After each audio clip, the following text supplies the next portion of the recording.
بینەرانی بەڕێز لە هەر کوێگەن جارێکی دیکە لە بەرنامەی نوچە نرخاندن یا شرۆڤە هەواڵەوە ئەم کاتە هەموو کاتێکتان باش ئەم شەویش گفتوگۆ لەسەر دوایین بارودۆخی ڕۆژاوای کوردستان بە تایبەتی و بارودۆخی ناوچەکە بەگشتی دەکەین. ئەلبەتە ئەمڕۆ لە ڕۆژاوای کوردستان بەرخودانێکی شکۆدار هەبوو دژ بە دەوریەی هاوبەشی ڕژێمی تورکیا و هەروە هێزەکانی رووسیا لە بەرامبەرەوەشدا هەڵبەتە دەستڕێژی گولە لە هاوڵاتیان کراوە ژمارەیەک بریندار هەن کە برینی هەندێکیان سەخت ڕاگەاندراوە. ئەم بارودۆخە هەروە چوون ئەردوغان بۆ ئەمریکا و کاردانەوەکان کاڵبەتە لەوێ هەن و بڕیاریشە سبەینێ کاتێک دەگاتەوێ کاردانەوەی بەرفراوانە بن دەخینە بەرباس و گفتوگۆ لەگەڵ میوانانی بەڕێزی بەرنامە ئەلبەتە لە ستۆدیۆ بەڕێز فەهیم ئێشێک ڕۆژنامەوانمان لەگەڵدا دەبێ لە هەولێری پایتەختی هەرێمی کوردستانی شەوە هیوا سەید سەلیم نووسەر و ڕۆژنامەوانمان لەگەڵ دەبێ کێشەیەکی ژنەیەتە پێشەوە ئەرۆڵتاژ وابزانم ئەرۆڵمان لەگەڵدا نابێت بەڵێ ئەرۆڵمان لەگەڵ دەبێ ئەرۆڵتاژ دەلەن ئەندامی ئەنجومەنی جوانانی هەدەپە ئەو بەڕێزیشیان لەگەڵماندا بەشدار بێت سوود لە بەڕێزیان وەردەگرین بە ناوی خۆمان و ئێوەی بەڕێزەوە هەڵبەتە لەگەڵ هاوکاری بەڕێزم گوڵستان چیاییلکە پێکەوە بەرنامەکە پێشکەش دەکەین بە خێراتنی میوانانی بەڕێز دەکەین سەرەتا بەڕێز فەهیم زۆر زۆر بەخێر بێت.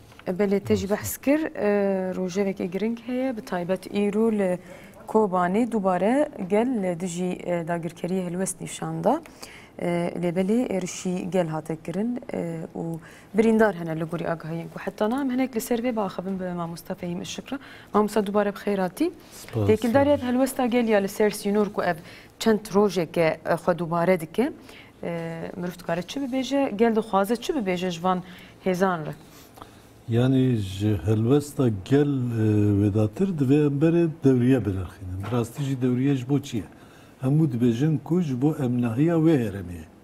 Lê ji roja ku dest pê kiriye heta niha jî diyar e ku dewriye ji bo ku dilê dewleta Tirk xweş bikin wek destkeftiyekî ji alî Rusya û Amerîka ve ji Tirkiye re hatiye pêşkeşkirin.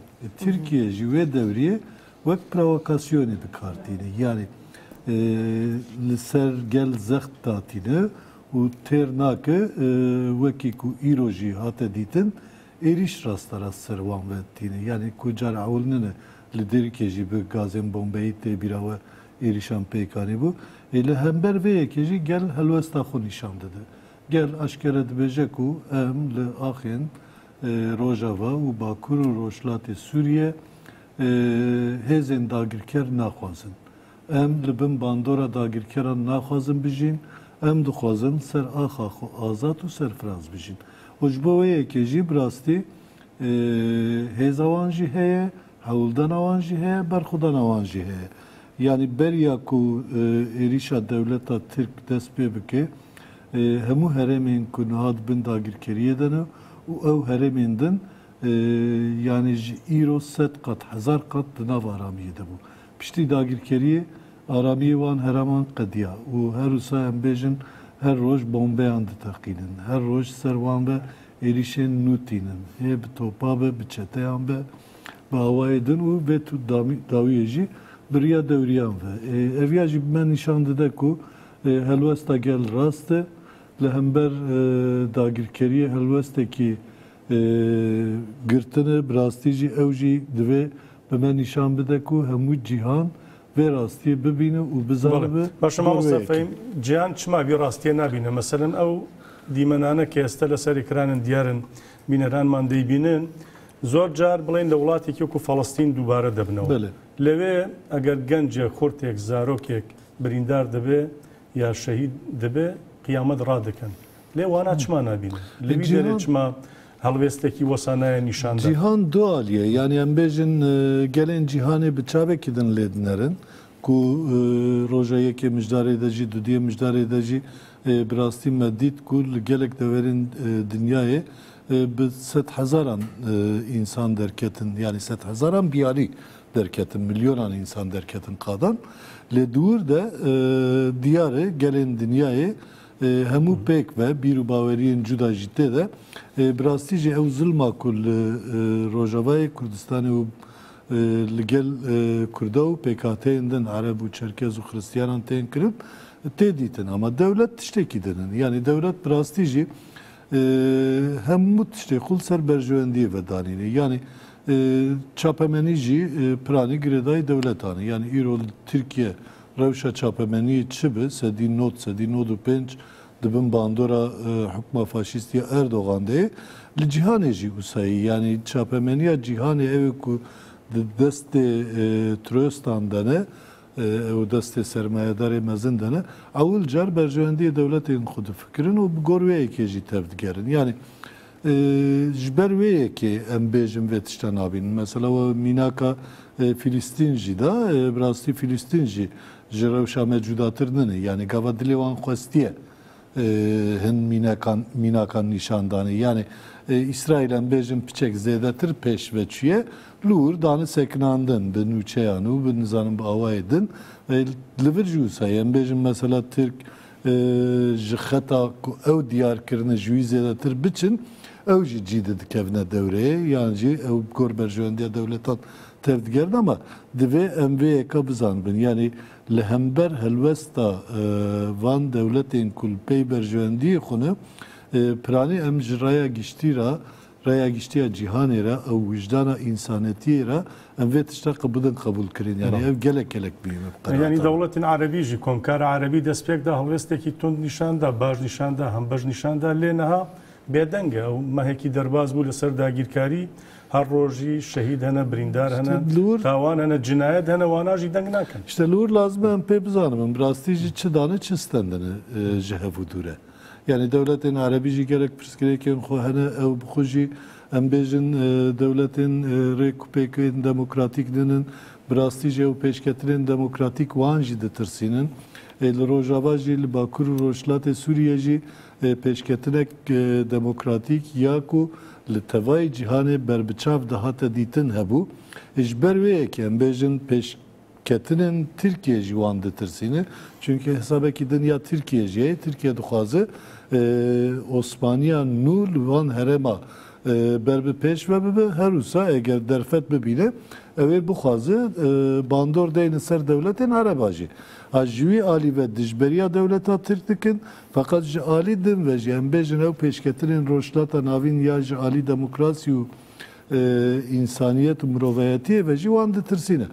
Divir de tabii ew jî wan dewletên ku bi xwedî bandorin wan dere bi taybet jî dewletên wekî Amerîka û Rusya ji wan li wan dinerin. Yani ew jî bi gor wan gavan davêjin van tiştana lazim e were dîtin. Yani eger vana neyê dîtin bi rastî jî nirxandin kêm dibe ew nirxandin jî kêm bi meriv nikare wan derna bi tevayî şirove bikir lê tiştek rast dixuye gelên wê herêmê xwedî biryarin û şervanên ku li wan dera li hember dagirkeriyê şer dikin xwedî biryarin rêveberiya wê herêmê xwedî biryarin ew ê bi çi awayî bi vê dagirkeriyê vê zext û zulm û zordariyê qebûl nekin. Belê hinek jî behsa serdana Erdoganiya Amerîkayê bikin em dizanin di hevdeyê vê meha ku êriş pêk hatî cotmehê da li Enqerê hevdîtinek çêbû bû di navbera Tirkiye û Amerîkayê da û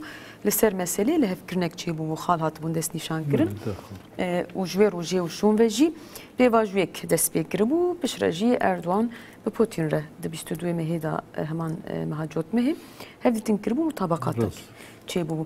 Niha jî di vê demê da Erdogan li Amerîkayê sibe bi Trump re hevdîtinekî çê dike.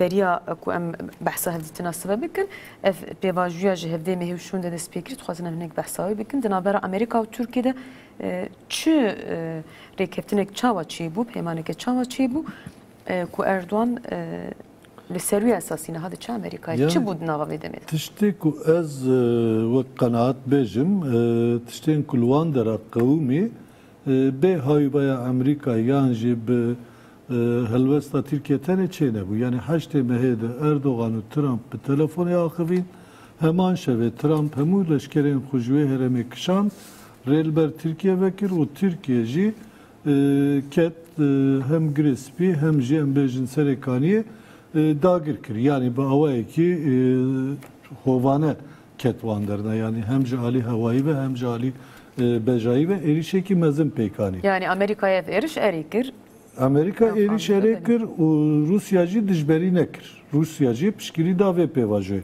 Ji xwe piştî ku wekî we got hevdeyê me hê de gava li hevhatinek navê wan de çêbû, beriya wî tiştek çêbû. Yani Trump em car carna dibêjin tweetên xwe bi serê xwe davêjî bê kontrolü falan bêvan ez ne wê qenaetê de. Yani hemû gavên xwe bi plan davêje.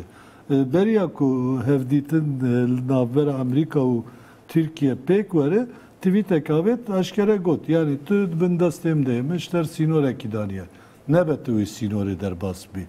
Çima? Çünkü Türkiye berê xwe ji girê spî û serê kaniyê ber bi jor ve da. Yani xwest ew herêmên dagirkirî berfirehtir bike. Pêşî li wir girt. Dûra hatin 10 xal çêkirin. Ji 10 xalan yek xalek tenê em bêjin şer alaqedar dikir. Yani xala agirbestê. Yani ku agirbestekî rêk û pêk jî li wan dera çê nebû. Êriş dîsa dom kir. Hem dewleta Tirk hem jî çeteyên wî êrişên xwe dom kir. Lê ew neh xalên din ku navbêna wan de hatibû morkirin hemû peywendiyên Erdogan yan jî dewleta Tirk û Amerîka sererast ew xalên ku we behs kirin jî ji aliyê rêveberiyê ve nehatin evîkirin di nava vê pêvajiyê de. Tabii nehatin pejrandin çünkü tiştek wan alaqedar dikitune. Piştî 120 saat li hevre agirbestekî danîbûn piştî wê me dît ku Rusya kete navberê yani agirbesta duyemîn û peymana duyemîn gel Rusyayê pêk anî 13 xal jî li wir pêk ve mor kirin lê ji wî 13 xalî jî hema bêje ji ferqayî ji Amerîka tune bû. Yani ji yek xala agirbestê wê de tir tu xalekî din dat nedat. Weke berdewama hev bû. Ha Tirkiye li wir em bêjin eşkere kir ku bi peymanan bi danûstendinan dixwaze plana van dewletên bi rastî li wan dera dixwazin xwedî bandor bin wek lîstikvanê planên wan e. Yani bi tena serê xwe em bêjin li wir rolekî çê nekiriye. Yani dewleta Tirk niha li hundir wisa zextekî mezin nîşan dide û işte Erdogan liderekî pir mezin û nizanim gelek tişta dikin. Yani rolê polîsekî wana dibîn. Aynen rolê polîsekî wan dilîzî. Yani snûrekî ki berêze damajet pêda ew snûr derbas kiriye niha. Yani agirbes bin pê dike ber bi tel temirre diçe rojane balafirên wî radibin mirovên sivîl şehîd dikin. Yani li gor wî lêvkirine gerek medenî û sivîl nebin amaç. Sînor derbas nekiriye hêjî. Yani sînora ku jêra hatiye dayîn eşkereye û em dizanin ku beriya ku êriş dest pê bike birabê bîrame navbera Türkiye û Amerîka û qesedeyê de bi navberiştiya Amerîka peymanekî çêbû û heta rêveberiya Xweser jî eşkere kir, qesede jî eşkere kir. Hêzên xwe paş vekişandin. Evên li ser sînor yani ew sengerên ku li ser sînor çêkiribûn hemû ji holê rakirin. Yani wî peymana qebûl kirin. Gotin ku em ê paş vebikişînin. Li wir jî tiştek ji wan re hatibû gotin. 32 kilometre hundir sînorê ve bênişandin. Lê her du bajar jî divê girê spî û serê kaniyê yek kesek nemîne. Îro jî em lê dinerin ji her du bajara wê de tir bi aliyekî din ve neçûne. Yan jî bi awayekî dixwazin biçin fakat ew derfet ji xwe re nabînin ku biçin. Yani lê tabî li wir gelek çeteyên wî hene gelek leşkerên wî hene û heta jêbê dixwaze berfirehtir bike. Ji ber wê yekê jî hewl dide fakat du tişt heye. Yek ew sînorê ku jêra hatiye tayîn kirin li dervê wê ji bo piştgiriyekî esasî dikare ji wan dewletan bigire. Du yani ev ji rastiyekî divê em bibînin bi rastî jî bi berdêlekî giran berxwedanekî gelek mezin li hemberî heye. Yani bes şervan li hemberê dewleta Tirk û çeteyên wî şer nakin. Wekî Kobanî û derkê melgelek cihan dî li hember dewriyan jî heye û îro jî hema bêje li tevayê Rojavayê Kurdistanê û Bakurê Rojhilatê Sûriye gel hemû li qadan bûn. Yani li hember dagirkeriyê berxwedanekî mezin wan dera heye. Gelên sivîl jî di vî warî de xebatekî mezin pêk dînin. Mamosta li ser erdê Pentagonê bi taybet destnîşan kir ku peymana wan li gel Hêzên Sûriya Demokratîk dê dewam bike. her çiqas destpêkê hêzên xwe ji hinek herêman kişandin di nava vê pêvajoyê de piştre hêzên xwe dîsa vegerandin û van rojên dawî li Qamişlo hevdîtinên wan çêbûn hinek daxuyanî çêbûn li hin herêman bi taybet tê weke koalîsyon ji xwe têkoşîn dawam bike gotin li dijî Daişê li hinek herêman jî bi taybet destnîşan kirin û gotin em dêl van deran bi cî bibin. Ji aliyê leşkerî ve wisa li hev hatinek heye. Ji aliyê siyasî ve rewş hûn eger binirxînin li ser erdê bi vî rengiyê lê li Washingtonê helwestek çawa heye? Yani hatta nuha bi awayekî aşkere ku li gel Rêveberiya Xweser ya Rojavayê Kurdistanê em bêjin wek lehevkirinekî siyasî helwestekî Amerîka ya aşkere derneketî holê. Yani bez Birêz Mazlûm Abdî fermandarê Qesedeyê çendê berê got ku li gel Amerîkayê peymanekî navê de çêbû ji heşt xalan pêk tê lê em ê wan xalanan niha eşkere nekin. Yani ji em bêjin encamên hevdîtinê bi awayekî berfirehtir ji raya giştî negotin. Ama diyar e navên awan di li hevhatinekî çêbûye. Qasî ku ji qadê tê mesela beriv carna di fikirê hin siyasetmedar yan jî şirovekar jî dibêjin ku dibe ku siberoj de di navbera wan de li hevhatinekî siyasî jî çêbibe. Ama viya jî lazim e meriv bizanibe. Eger di qadekî de bi rastî li hember vê nakokiyê navbera hêzên askerî de danûstendinek li hevhatinek hebe çênab ku ev li hevhatin heta dûmayê tena serê xwe wek li hevhatinekî askerî bibîne. Yani ew mecbûr e derbasî pêvajoya siyasî bibe.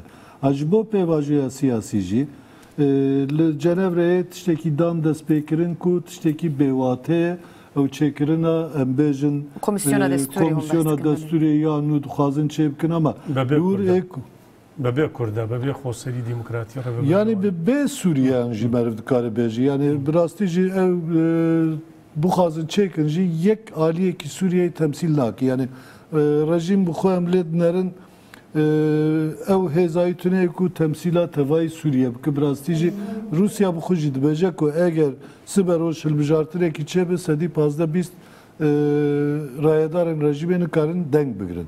Em lê dinerin ev aliyê din piranî ji xwe dibin dagirkeriya dewleta Tirk tê û çeteyên dewleta Tirk li wan deran e. Ew jî gelekî wan ji wan biyanîne ku qesede hejmara wan biyaniyan jî ku destê xwe de dide û her wiha ji xeynî wan jî gelek biyaniyên din jî yani raportên din jî hene. Em lê dinerin qada ku bi rastî destê dibin Rêveberiya Xweser ya Rojava û Bakurê Rojhilatê Sûriyeyê ew jî li wan dera tune.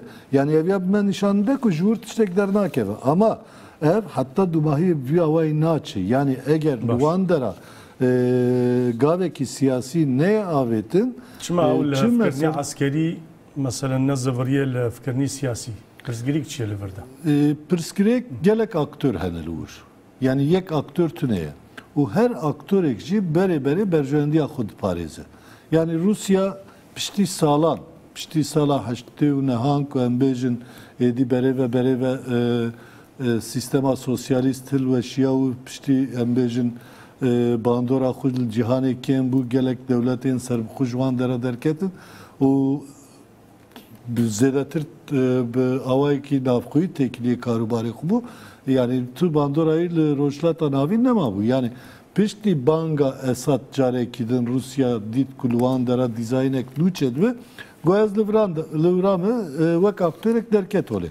Amerîka wek aktörekî li wan derayê. Gelek dewletên Araba bi rastî jî hem wekî xwe nafikirin hem jî berjewendiyê xwe cuda cuda ne ew jî dixwazin li wan dera bandora xwe pêk bînin. Mesela Iraq û li ortê û her wisa İran ji heftê û neha vir de dixwaze qada xwe ya îdeolojîk berfirehtir bike û gelek cihan de jî bandor daniye. Em lê dinerin Tirkiye ji sala 2012 û 13 vir de ew jî siyasetekî nû daniye ber xwe ew kurahiya stratejîk ya Ahmed Davutoğlu diko ku niha jî em bêjin Erdoğan bi xwe didomîne. Evana hemû bi me nîşan dide ku li hevhatinekî siyasî li wan dera hinde hêsan nine çünkü her yekek berjewendiyê xwe cuda ye. Yani derencam gerek pêk were. ama ev encam divê ji alî qadê ve dinamîkên hundir yani eger dinamîkên hundir çareseriyên ku vana bi gor berjendî xu pêk dînin qebûl nekin kesek nikal wan dere gav bavên yani ji xweş ber wê yekê jî diyar e ku çareserî çê nabe ama şerê cihana yekemîn de ew hatin cetwelekî girtin destê xwe pêve danîn fakat wê çayî kesek tune bûn niha Kurt bi xwe dilê nerî yani herî kêm niha li rojhilata navîn di Bakur û Başûr û Rojhilat û Rojava pêk ve ser bifikirî herî kêm 250,000 çekdarên Kurda heye di sala 1914-15 dema şerê yekemîn ya cîhanê de herhalde 5 çekê Kurda tune bû yani nûnertiyek siyasiya Kurtê tabii gelek tişt guherîne Destura mamostan berê xwe bidin Kobanî hindirîn hevalê me li Kobaniyê Lezgîn Mihemed rojnamevan Lezgîn demata xweş be îro êriş hebû sedema êrişê jî helwesta gel ya li dijî dagirkeriyê bû em li te guhdar bikin helwesta gel îro çawa hate şîrovekirin li bajêr û her wiha berî wê jî tabî êriş me got pêk hat encamên wê çi bûn birîndar hebûn rewşa wan çi ye bi giştî em agahiyan ji te werbigirin بله شباب و همو تماشاوانان خوشبین تخازم درباره دوریا کو ایرو درکتی به تایبت اف دوریا دیانا له هری مفرات له کوبانی دردکوه یا پنجان له سر استا باکور و روجلاتی سوریه یعنی وک دوریا یکمین یا کوبانی درکتی جاره کدین ایرو اف دوریا به جالیه گلن هری مداهات رد کردن به تایبت همو پیکاتین هانه کو ده هری ما فرات دا دکن یعنی ام تخازن بحثا نقشره کو جره هاتی دیار کردن جوخال گوری نقشره کو هاتی دیار کردن و د گند مرسمیل کو دکوه 7 کیلومتران روجلاتی باجر کوبانی درباسی آخا سوریه به ولو دره بر خو روجلات حتی گند قرموغ و جاره کدین بفرت لوگر حتی روجاوی باجر کوبانی یعنی بدرجاهی 45 کیلومتران کراهی 5 کیلومتر حتی 7 کیلومتران درکوه ل اما درباس بونا اف دورین روسی ترکی به تایبت ایرو لباجر کوبانی یکسر برسفداینا گل کوبانی جوا دوریان راه بو وک دوریا اول کوچاوا هات رد کرن ایرو جاره کدین لکوبانی اف دوریا هات رد کرن به تایبت لگند کور پینگار یکو دکوه روجلاتی باجر کوبانی کل ودر که اف دوریا جاره کدین هات رد کرن به تایبت عالی ولاتین سیویل دا انجام رد کرنا و دوریه ارتش دولت ترک چکن قنبله غازل دیجی گل سیویل بکارانی لکلک ویجی گلین راست گله سیویل دانه بر گلین خو یعنی ویاجی د انجام ده هیچ کو 8 بریندارن سیویل دناو و هلوست دبیان جی د انجام ایریش دا چه ببن به تایبت دناو وان دا دروشنموان کو ودر که اف دوریا د شوپاندن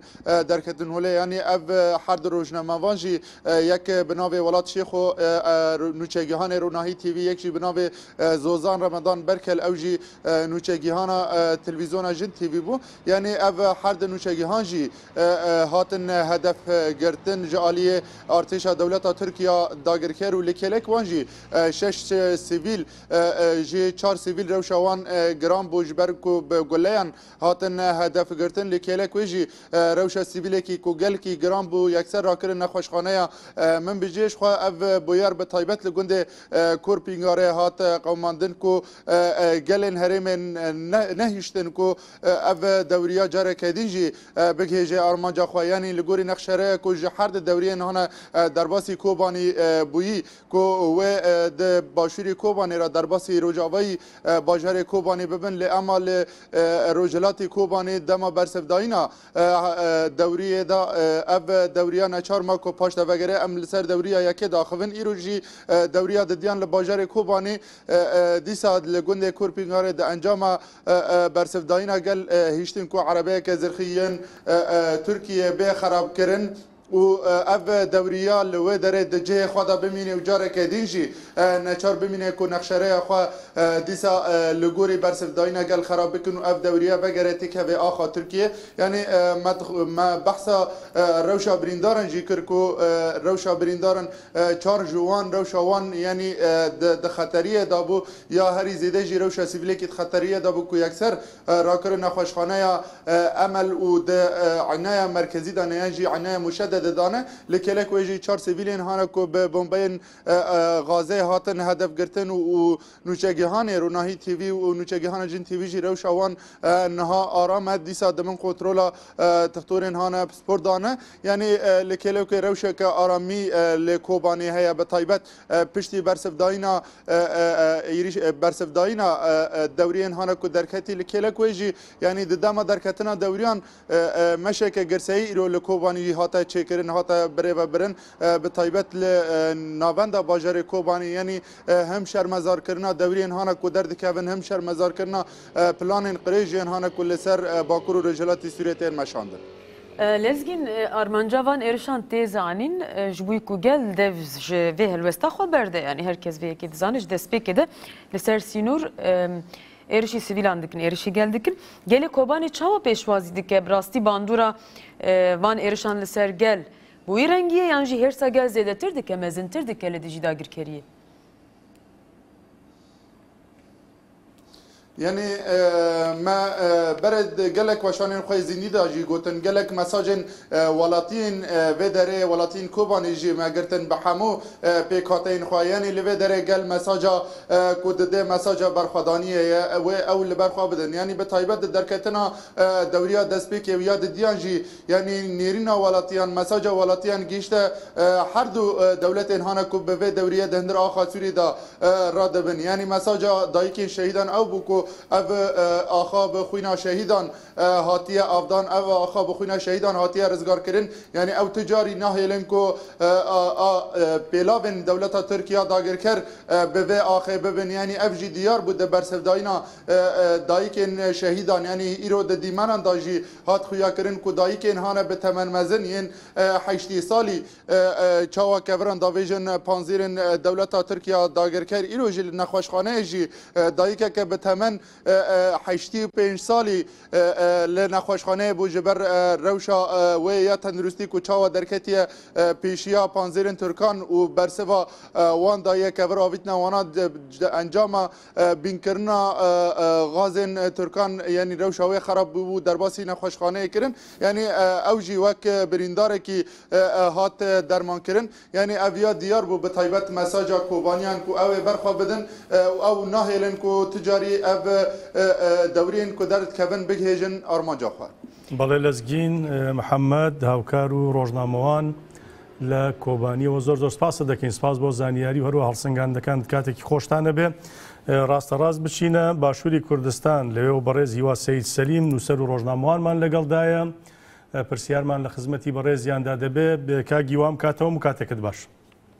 زۆر سپاس کاتی ئێوەش باش کاکە هەندرێ سپاس دەکەم حتمما ئەم بارودۆخەی لە ڕۆژاوای کوردستانی هێرشوو داگیرکاری تورکیا بۆ سەرەوە بەشەی وڵات کاریگەریشی لەسەر بەشەکانی دیکەی کوردستان دەبێت بە تایبەتی لەسەر باشووری کوردستان خوێندنەوەت بۆ ئەو کاریگەریانە چێ دەست پێ کاگیوە بەدڵنیایی ئەو دۆخەی ئێستای ڕۆژاوای کوردستان و سیاسەتی داگیرکارانەی دەوڵەتی تورکیا بێ سێ2 کاریگەری لەسەر باشووری کوردستان دەبێت چکە مولایەک دەزانین سیاسەتی دەوڵەتی تورکیا ئەگەر لە ئەمڕۆدا بێوێت بەشێکی خاچی ڕۆژاوای کوردستان داگیر بکە ئەو خەونەی لە مێژە بەرامبەر بە باشووری کوردستان هەیە هەر جارێ بە بیانووە سیاسەتی شەڕفرۆشانەی خۆی بەرامبەر بە باشووری کوردستان پیادە دەکا سەردەمانێک بیانووی دەستوەردان لە کاروباری کەرکووک دوایتری بە بیانووی ڕیفراندۆم ئێستا بە بیانووی گوایە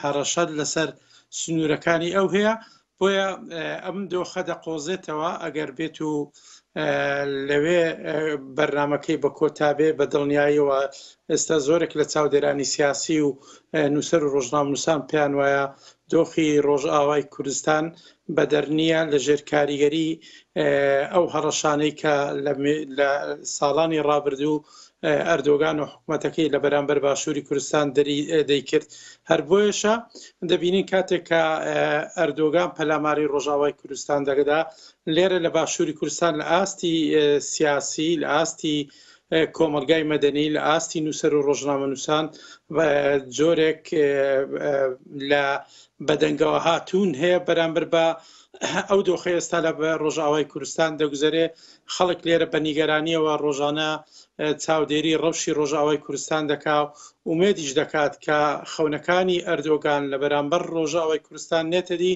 چکە دڵنیاین ئەگەر لەوێ سەر بکەوێ ئەوە هەنگاوی دووەمی بەرەو باشووری کوردستان دەبێت. باشەکە گیوان ئاماژەت بەوەدا لەوێ کاردانەوە هەبووە هەڵوێز دەبووە هەڵبەتە بایکۆتێکی بەرفراوانی ژەیە لە ئێستادا داوا دەکرێت بایکۆتەکە بنکە و بارەگا سەربازی و سیخوڕیەکانی تورکیاش بگرێتەوە داواکاری هەیە کە گەل هەڵوێستێکی تند لەو چوارچێوە نیشان بدە ئەمە تا چەندە دەکرێت بە گوشاری جەماوەری تورکیا وڵات بەدەر بکرێتە دەرەوە بە هەموو پەلوپۆ هێز و ئەو لە قوپۆپانەی کە هەیەیە لە ئابووری لە کللتوری لە سەربازی کەمڕۆ لە باشووری کوردستاندا ئامادەبوونێکی بەرفراوانی هەیە. بە دڵنیاییەوە بە خۆشحاڵیەوە دەیبین سیاسەتی بایکۆت وەکو شۆڕشێکی سپی ئێستا لە چوارچێوەی هێز و لایەنە سیاسیەکان و چالاکوانانی مەدەنی دەرباز بووە بگرە چۆتە نێو هەموو خێزانێک ئێستا ئەم کاردانەوانەی کە لە ئاستی میلی لە باشووری کوردستان بەرامبەر بە سیاسەتی شەڕفرۆشخانەی دەوڵەتی تورکیا پەیڕەو دەکرێت وای کردووە بایکۆت ببێتە چەکێکی کاریگەر سەبارەت بە بنکە و بارەکانی دەوڵەتی سوپای تورکیا و دەوڵەتی تورکیا لە باشووری کوردستان دیارە لەو بارەوە پێشتر بڕیاری پەرلەمانی کوردستان هەبووە کە دەبێت تورکیا هێزەکانی خۆی لە باشووری کوردستان بچێشێتەوە لە ئێستادا کە مەترسیەکانی داگیرکاری تورکیا دەبنە مەترسی جدی لەسەر باشووری کوردستان بە تەکید دەبێت ئەم بڕیاری پەرلەمان کارا بکرێتەوە لە ئاستی پەرلەمان و حکوومەت فشارەکان بۆ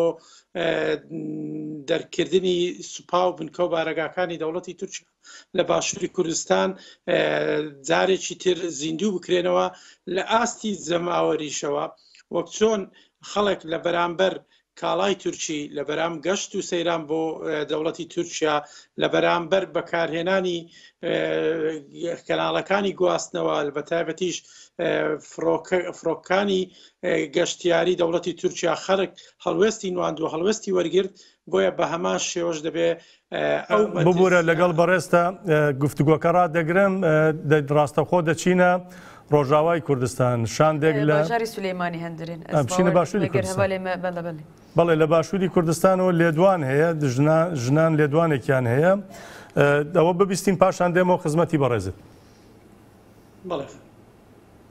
ئەو هەڵوێستەی ئەمڕۆ لە باشووری کوردستان لە بەرامبەر ئەو داگیرکاریەدا کە بینیویانە بەرز و پیرۆز دەنرخێنن و بە هەڵوێستێکی زۆر بەرفراوان و بەهێزی دەزانن و خواستیان ئەوە بوو کە بەردەوامی ئەو چالاکیانە هەبێت و هەوڵ بدەین یەکێتی و نەتەوەیی سەقامگیر بکەین لە هەر چاپاچی کوردستان ئەوەش بە پێشەنگایەتی و تێکۆشانی ژنان بسەلمێنرێت. زۆر سپاس.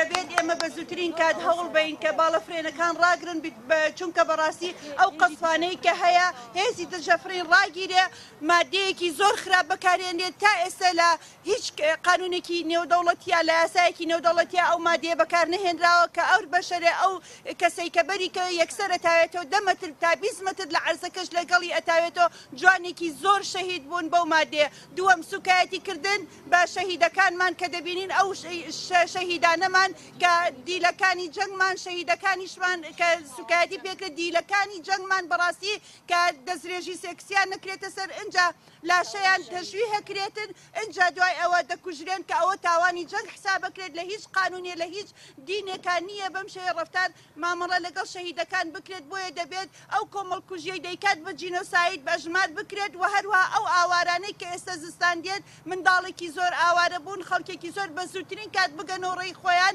و ئێمە وەکو کوردستانیانی باشوور وەکو مرۆڤایەتی دیموگرافی گۆڕینی کوردستان ڕەفزەکەینەوە بە هیچ شێوەیەک قوبوڵی ناکەین یەک کەس بێتە ئەو خاکەی ئێمە داگیری کات قوبوڵی ناکەین. زۆر سوپاسانەکەین هەر پرسیارێکتان هەیە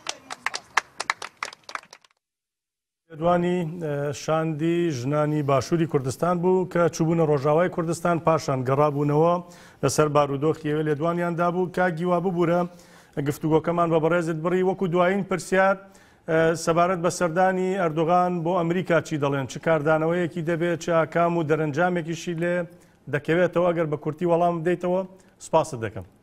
وەڵا لێرە لە باشووری کوردستان میدیاکان بە گرنگجیەوە دەڕوانە دەرەنجامەکانی سەردانی ئەردۆغان بۆ واشنتۆن چکە دەزانین ئەم سەردانە بەڕاستی ئەو دیدارە لووتکەی کە لە نێوان ترامپ و ئەردۆغان ئەنجام دەدرێ لە کاتێکدا کە ئەمریکا و لەسەر ئاستی کۆنگرێس دوو بڕیار تا ئێستا دژ بە ئەردۆغان و حکوومەتەکەی دەرچووە جگەلەوەش بەڕاست لە کەشێکی زۆر ناودی و ئەوانەی کە شارەزای علاقاتی دەولین دەزانن ئەم کەشە کەشێکی نادۆستانەیە لە نێوان ترامپ و ئەردۆغان لەبەرەوەی پێشتر ئەردۆغان لەلایەن ترامپەوە سوکایەتی زۆری لە ڕێگەی ئەو نامەیە پێکرا بوو بۆیە ئەگەر هەر کەسێ لە شوێنی سەرۆکی تورکیا سەرۆک کۆماری تورکیا با دەبایە ئەم دیدارەی ڕەت کردبایەوە چکە بەڕاستی زۆرترین سوکایەتی بە دەوڵەتی تورکیا لەلایەن ئەمریکاوە کراوە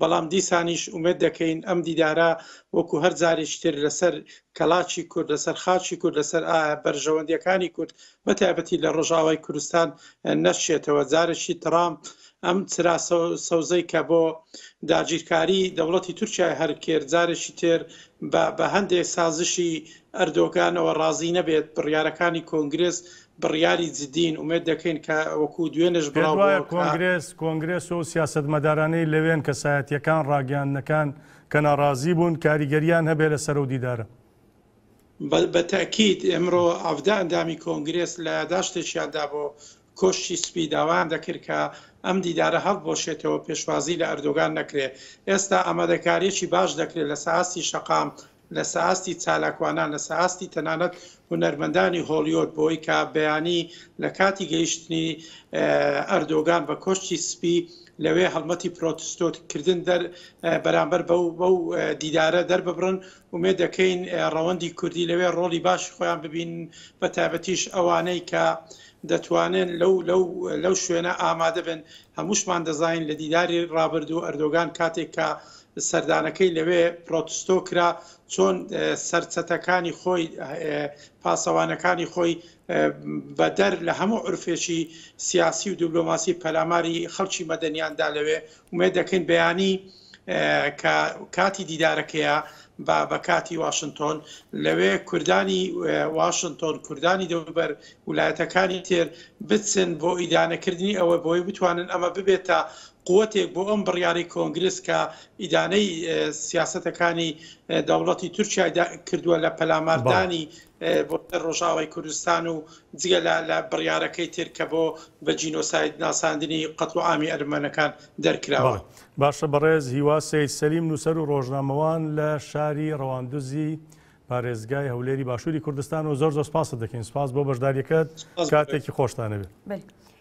Vê beşirem ji mamostavê jî bipirsin niha sibeh hevdîtin pêktê me hinek nîqaş kir li ser rabûriya vê meselê bi taybet piştî êrişa nehê cotmehê sibeh di vê hevdîtinê de çi dê li ser masê ve li gorî we? Ya wela ji dove zextekî mezin ser Trump heye yani hem ji alî senatoran ve û hem jî amadekariyekî girseyî jî heye yani li wan dera wisa diyar wê civînên dijber ya hevdîtinê wê pêk werin yani ne tenê dijî em bêjin Erdogan herûsa wê dijî Trump jî Çima Trump ev hevdîtin qebûl pêk tîne çünkü helwesta Erdogan aşkere ye Erdogan berî ku biçe Amerîkayê îro li Esenboxayê hemû helwestên xwe yek û yek got yani ew tiştên ku sê çar salên dûmahiyê dibêje hemiyan dubare kir yani çi gotibû heman tişta got yani dîsa agir ji devê derdiket behsa kuştin û tunekirin û dijminatiyê dikir yani tiştekî nû tune îja Trump rastî jî wê sibe li hember Erdogan helwestekî çawa bigire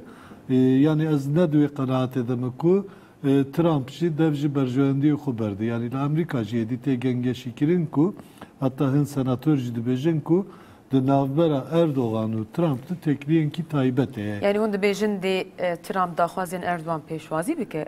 Yani jî heta çi astî dê pêşwazî bike eger?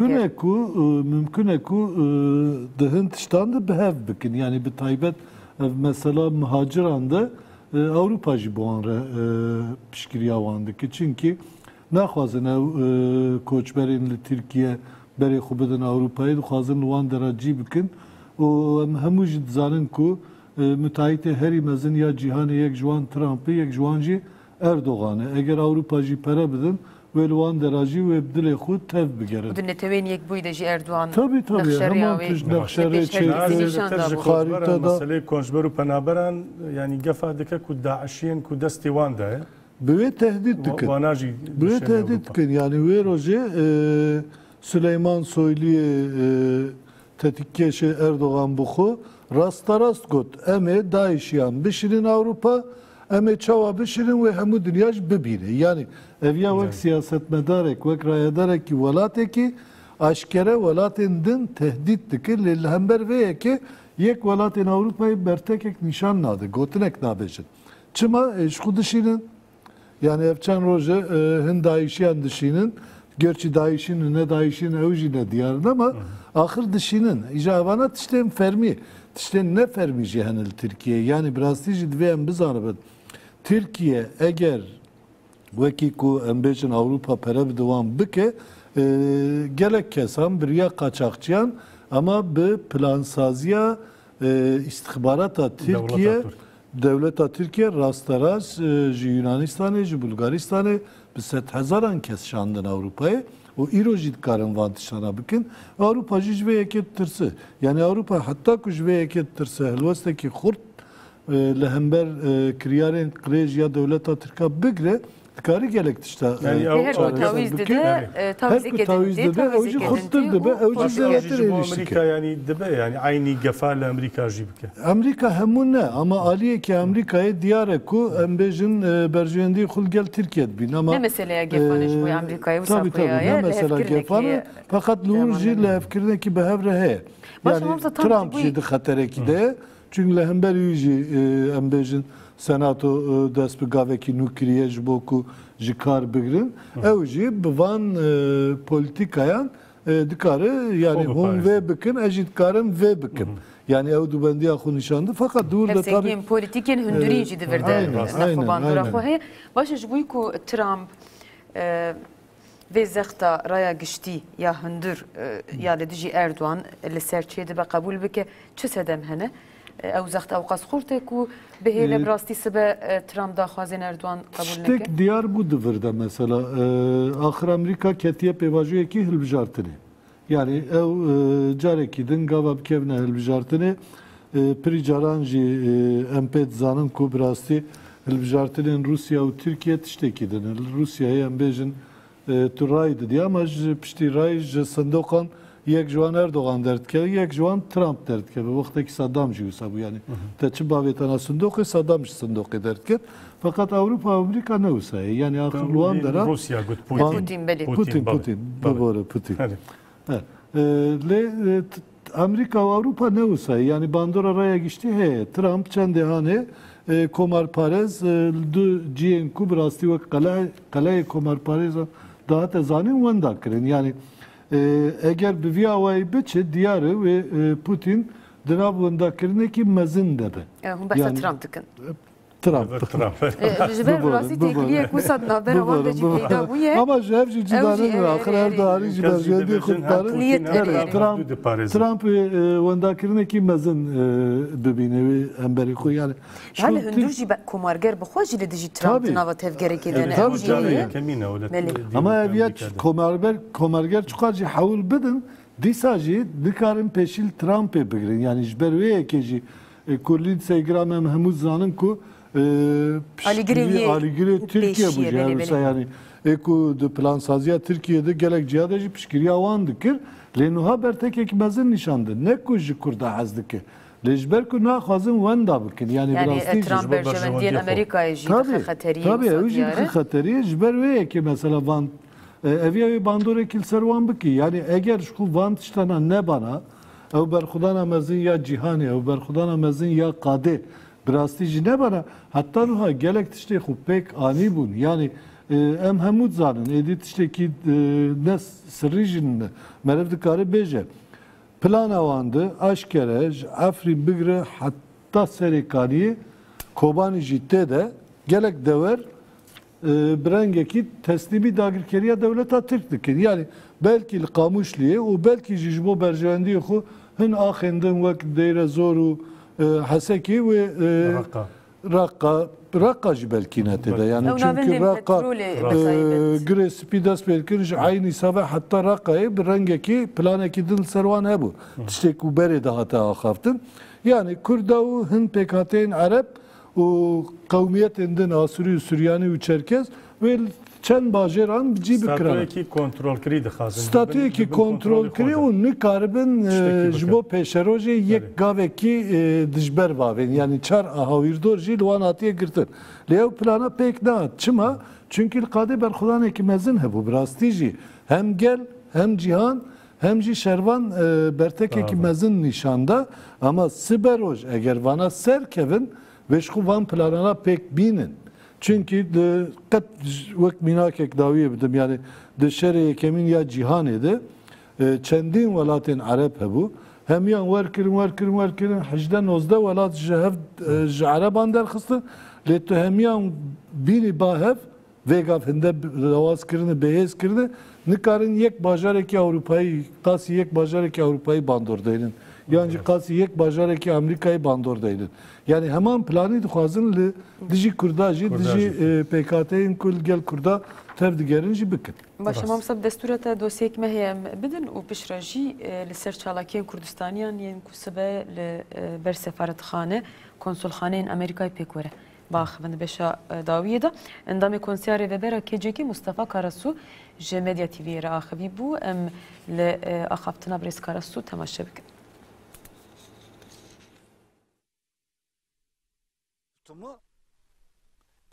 Endamê konserê ve berak heceke Mustafa Karasu di bernameya ülkeden ya medya haberê de bersiv da pirsên ararat Süveyda. Karasu di destpêkê de balkişan ser giringiya yekîtiya neteweyî û got gel yekîtiyê dixwaze pirsgirêk helwesta partiyan e. Li dijî vê hunermend û rewşenbîr dikarin rol bigirin û zextan li partiyan bikin da ku gavan bavêjin.